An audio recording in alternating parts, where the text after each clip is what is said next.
بسم اللہ الرحمن الرحیم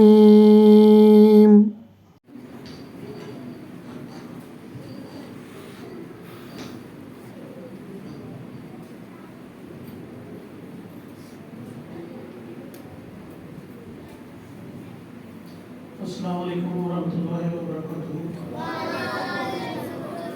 نحمدہ ونصلی علی رسولہ الکریم اما بعد فاعوذ باللہ من الشیطان الرجیم بسم اللہ الرحمن الرحیم آج میری تقریر کا عنوان ہے عہد بیعت اور اس کو سمجھنے کی ضرورت. اس پر میں کوشش کروں گا.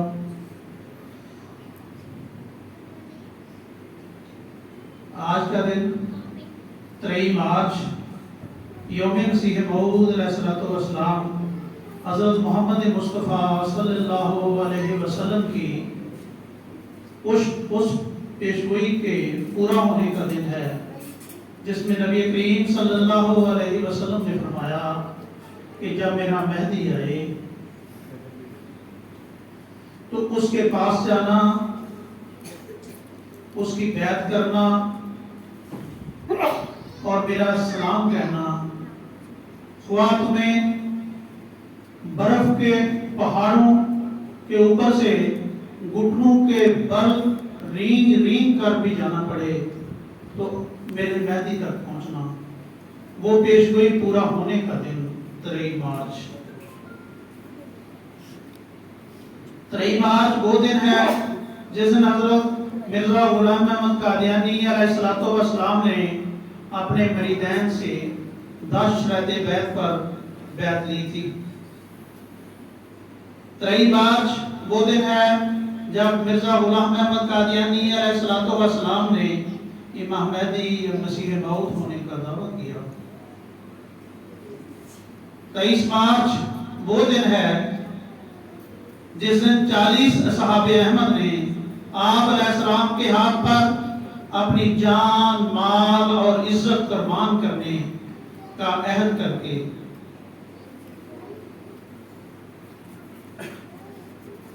اور 23 مارچ وہ یادگار دن ہے جب 40 افراد نے حضرت مسیح موعود علیہ السلام کے ہاتھ پر توبہ نصوح کی. توبہ نصوح یعنی کہ حقیقی توبہ، ایسی توبہ کرنا کہ پھر واپس گناہ کی طرف اس طرح واپس نہ آنا جس طرح کسی جانور کے تھنوں سے دودھ نکلتا ہے اور پھر وہ دودھ واپس اس کے پیٹ میں نہیں جا سکتا. اسی طرح جو شخص توبہ کرتا ہے کہ میں آج کے بعد گناہ کی طرف واپس نہیں لوٹوں گا، وہ توبہ نصوح ہے جو 23 مارچ کو حضرت مسیح موعود علیہ السلام کے ہاتھ پر اس صحاب نے کی.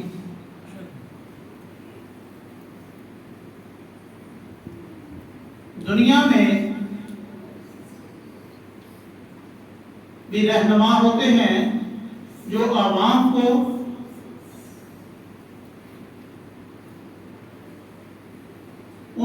اپنی عوام کو یہ کہتے ہیں کہ ہم تمہیں آزادی دلوائیں گے یا تم پر حکمران بن کر تمہارے ملک کے حالات درست کر دیں گے. تو دنیا ان کے پیچھے بھی لگتی ہے ان کو رہنما سمجھ کر، اور یہاں تک ان کو اپنا رہنما سمجھتی ہے کہ ان کے پیچھے اپنا جان، مال، عزت ہر چیز قربان کرنے کے لیے تیار ہو جاتی ہے.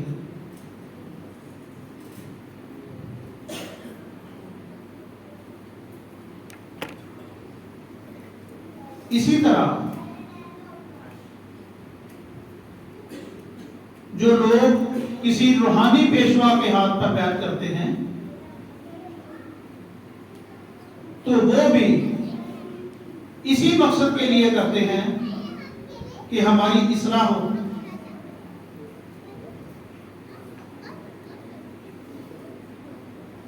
اور کسی روحانی پیشوا کے ہاتھ پر بیعت کرنے کا جو مقصد ہے لوگوں کا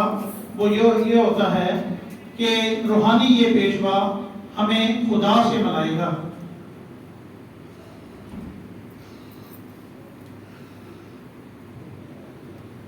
حضرت مرزا غلام احمد قادیانی علیہ السلام کی بیعت کرنے والے صحابہ احمد اپنی زندگی میں اہل بیعت کو جس وفا کے ساتھ نبھایا، انہوں نے حضرت محمد مصطفیٰ صلی اللہ علیہ وسلم کے اصحاب کی یاد تازہ کر دی۔ وہ صحابہ جو حضرت محمد مصطفیٰ صلی اللہ علیہ وسلم سے بیعت سے پہلے طرح طرح کی برائیوں میں مبتلا تھے، لیکن جب بیعت کر لی تو ان کی کایا ہی پلٹ گئی۔ ایک جنگ کے موقع پر حضور صلی اللہ علیہ وسلم صحابہ کو جہاد کی فضیلت بیان کر رہے تھے، تو صحابہ نے سمجھا کہ نبی کریم صلی اللہ علیہ وسلم شاید یہ سمجھ رہے ہیں کہ صحابہ جنگ سے پیچھے ہٹ جائیں گے، تو صحابہ کے اندر کیونکہ بیعت کر کے اس عہد کو پورا کرنے کا اتنا شوق تھا، تو صحابہ نے یہ محسوس کرتے ہوئے کہ نبی کریم صلی اللہ علیہ وسلم کا شاید یہ خیال ہے کہ کہیں صحابہ اس جنگ سے پیچھے نہ ہٹ جائیں، صحابہ نے کہا یا رسول اللہ، ہم حضرت موسیٰ علیہ السلام کے صحابیوں کی طرح یہ نہیں کہیں گے کہ اے موسیٰ جاؤ تم اور تمہارا خدا لڑے، ہم تو یہ بیٹھے ہیں۔ یا رسول اللہ، ہم آپ کے آگے بھی لڑیں گے، ہم آپ کے پیچھے بھی لڑیں گے، ہم آپ کے دائیں بھی لڑیں گے، ہم آپ کے بائیں بھی لڑیں گے، ہم اپنی جانیں قربان کر دیں گے، لیکن دین اسلام پر حرف نہیں آنے دیں گے۔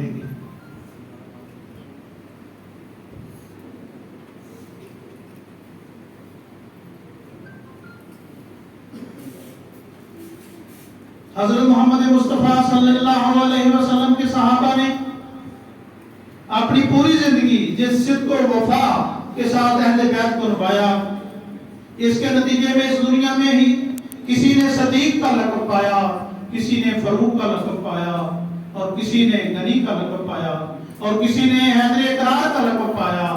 اور عشرہ مبشرہ نے اسی دنیا میں جنت کی بشارت حاصل کی۔ یہ وہ لوگ تھے جنہوں نے جو بیعت کر لی اس عہد پر قائم رہے اور کسی چیز کی پرواہ نہیں کی، نہ جان کی، نہ مال کی، نہ عزت کی۔ اس کی ایک مثال، جب ایک دفعہ نبی کریم صلی اللہ علیہ وسلم نے ایک جنگ کے موقع پر چندہ کی تحریک کی، تو سارے صحابیوں کی طرح حضرت ابو بکر صدیق رضی اللہ عنہ بھی اپنے گھر کا سارا سامان لا کر نبی کریم صلی اللہ علیہ وسلم کے قدموں میں پھینک دیا۔ تو نبی کریم صلی اللہ علیہ وسلم نے فرمایا کہ اے ابو بکر، گھر میں کیا چھوڑ آئے ہو؟ تو حضرت ابو بکر صدیق رضی اللہ تعالیٰ عنہ نے فرمایا، میں گھر میں اللہ اور اللہ کے نبی کا نام چھوڑ آیا ہوں۔ یہ تھی وہ بیعت، یہ تھا وہ جوش کہ جو عہد کر لیا اس پر اپنی پوری زندگی قربان کر دی۔ اسی طرح حضرت مسیح موعود علیہ السلام، حضرت مرزا غلام احمد قادیانی علیہ السلام کے یہ جو 40 صحاب ہیں، ان کے واقعات جیسے کہ مجھ سے پہلے احسان انجم صاحب نے بیان کیے ہیں، ان میں سے ایک واقعہ حضرت مولانا حکیم نور الدین صاحب کا میں بیان کرتا ہوں۔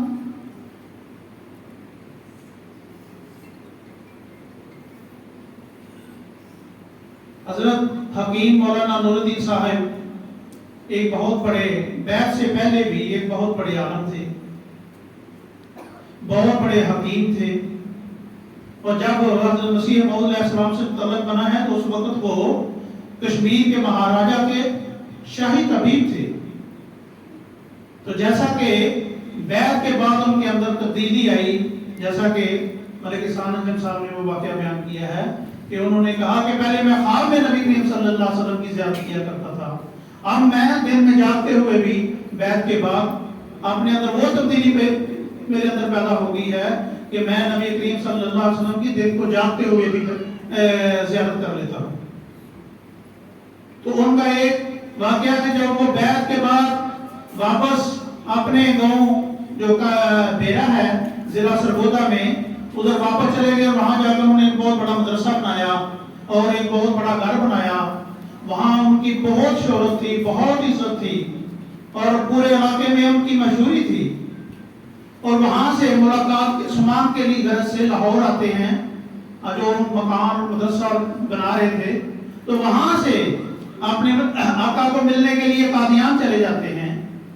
2-4 دن رہنے کے بعد کہتے ہیں حضور مجھے اجازت دے، میں واپس جاتا ہوں. حضور نے فرمایا کہ آپ ابھی کچھ دن ٹھہرے. کچھ دن ٹھہرنے کے بعد پھر دوبارہ اجازت چاہیے کہ حضور مجھے اجازت دے، میں واپس جانا چاہتا ہوں. حضور نے فرمایا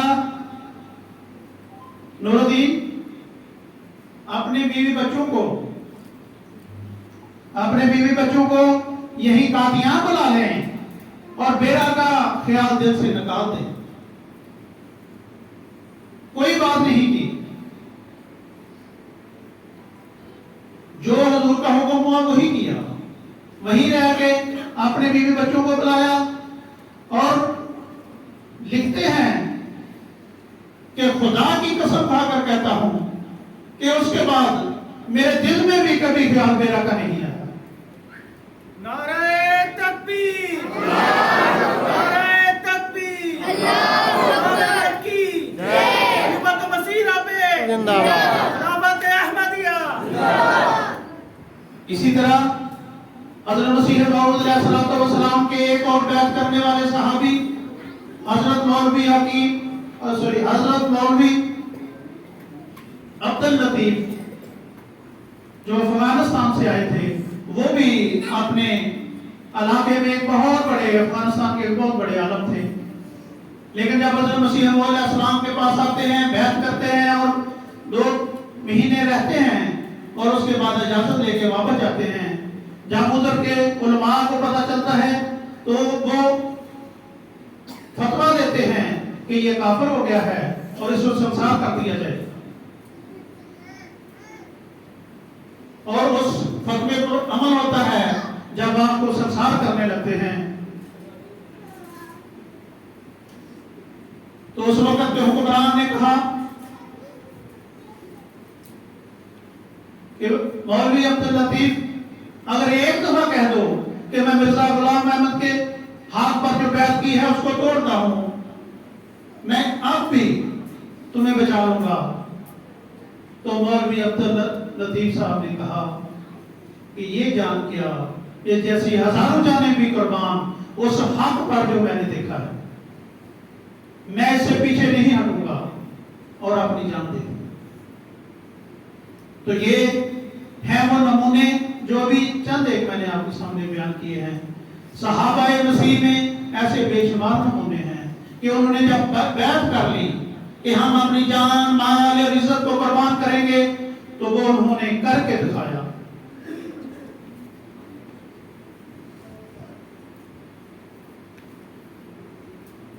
اور اس کے بعد حضرت مسیح موعود علیہ السلام کی بعد جب خلافت کا دور شروع ہوا تو ہر خلفاء کے دور میں ایسی قربانیاں کرنے والے بے شمار لوگ ہیں جن کی وجہ سے آج جماعت احمدیہ دنیا کے کونے کونے میں پھیلی ہوئی ہے. اور آج کے دور میں بھی اللہ کے فضل سے ہماری جماعت میں کثرت ایسے لوگوں کی ہے جو عہد بیعت جو خلیفہ وقت کے ہاتھ پر حضرت مرزا غلام احمد قادیانی علیہ السلام کی بیعت کرتے ہیں، اس عہد پر قائم رہتے ہیں، اپنی جان مال اور وقت اور عزت کو قربان کرنے کے لیے تیار رہتے ہیں. چند دن پہلے کی بات ہے کہ برکینا فاسو کی ایک مسجد میں چند دہشتگرد داخل ہوتے ہیں اور وہاں کے بزرگ ان کو اکٹھا کرتے ہیں اور ان کو کہتے ہیں کہ تم مرزا غلام احمد قادیانی علیہ السلام کی بیعت کو چھوڑ دو ورنہ ہم تمہاری جان لے لیں گے. انہوں نے کہا کہ آپ ہماری کیا ہمارے بچوں کی بھی جان لے لیں، ہم مرزا غلام احمد قادیانی علیہ السلام کے حق پر جو تکمیل دین اشاعت دین اسلام کا عہد کیا ہے وہ کبھی نہیں توڑیں گے. وہ حق ہے، اس حق کو پھیلانے کے لیے ہم اپنی جانیں قربان کر دیں گے. وہ آپ جانتے ہیں